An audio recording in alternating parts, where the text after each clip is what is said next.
मुख्यमंत्री भजनलाल शर्मा की अध्यक्षता आयोजित मंत्रिमंडल की बैठक में ईज ऑफ लिविंग और ईज ऑफ डूइंग बिजनेस को बढ़ावा देने के लिए राजस्थान जन विश्वास अध्यादेश 2025 लाने,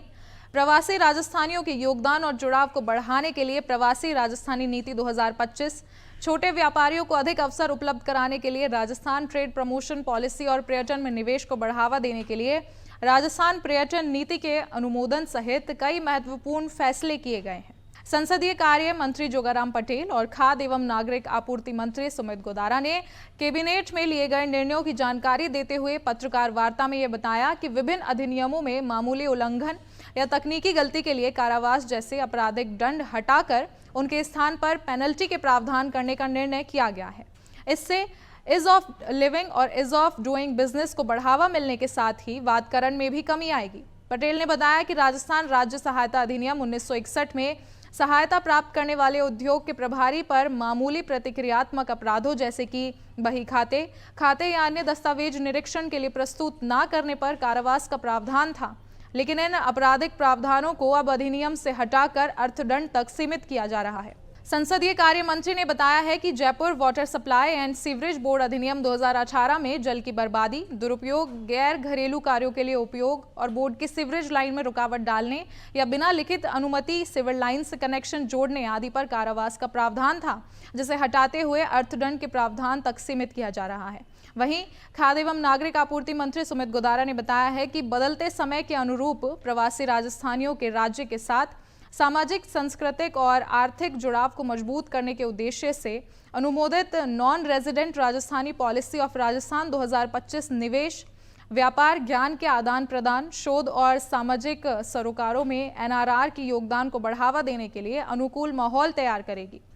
एनआरआर नीति प्रवासी राजस्थानियों के निवेश को गति देने के लिए राज्य में एक बेहतर इकोसिस्टम का निर्माण करेगी। इसके अलावा गोदारा ने बताया है कि बड़े trade, e commerce platform, logistic network जैसे समान अवसर छोटे व्यापारियों को उपलब्ध कराने के उद्देश्य से राजस्थान ट्रेड प्रमोशन पॉलिसी 2025 को कैबिनेट द्वारा मंजूरी मिल गई है।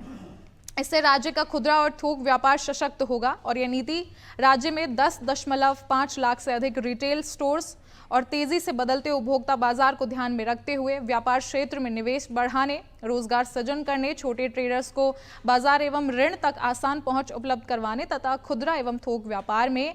एमएसएमई उद्योगों के विकास के लिए कार्य करेगी। खाद्य एवं नागरिक आपूर्ति मंत्री ने बताया है कि मंत्रिमंडल द्वारा अनुमोदित राजस्थान पर्यटन नीति 2025 में निजी क्षेत्र के निवेश को प्रोत्साहन, पर्यटन अवसंरचना के विकास, प्रमुख पर्यटन स्थलों की कनेक्टिविटी सुधार, स्वच्छता एवं सुरक्षा, डिजिटल सुविधाओं का विस्तार, ब्रांडिंग एवं मार्केटिंग को मजबूत करने, कौशल विकास को बढ़ावा देने तथा पर्यटन इकाइयों के लिए अनुकूल परिवेश तैयार करने पर बल दिया गया है। उन्होंने यह भी बताया है कि नीति में धार्मिक पर्यटन मार्गों का विकास, वन एवं धार्मिक क्षेत्रों के आसपास पर्यटन हब की स्थापना, शौर्य circuit, bird watching circuit, project mapping एवं light sound show, prepaid taxi booth, e vehicle tour, Rajasthan travel card, home stay एवं पेंट गेस्ट सुविधाओं को बढ़ावा देने जैसे व्यापक प्रावधान किए गए हैं। संसदीय कार्य मंत्री ने बताया है कि किशनगढ़ हवाई अड्डे के लिए अतिरिक्त 15 एकड़ भूमि निःशुल्क उपलब्ध कराने के प्रस्ताव को भी मंत्रिमंडल द्वारा मंजूरी दी गई है और इससे बड़े विमानों के सिंगल साइट ऑपरेशन हेतु 900 मीटर लंबी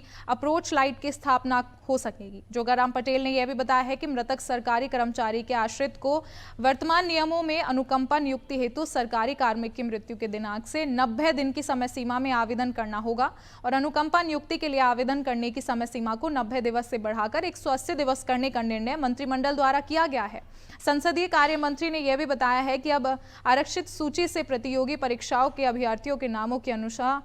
6 माह के स्थान पर 1 वर्ष के भीतर ही की जा सकेगी। इसके लिए विविध सेवा नियमों में संशोधन को मंजूरी दी गई है और इस संशोधन से एक ही भर्ती में अधिक संख्या में अभ्यर्थियों को रोजगार के अवसर उपलब्ध हो सकेंगे।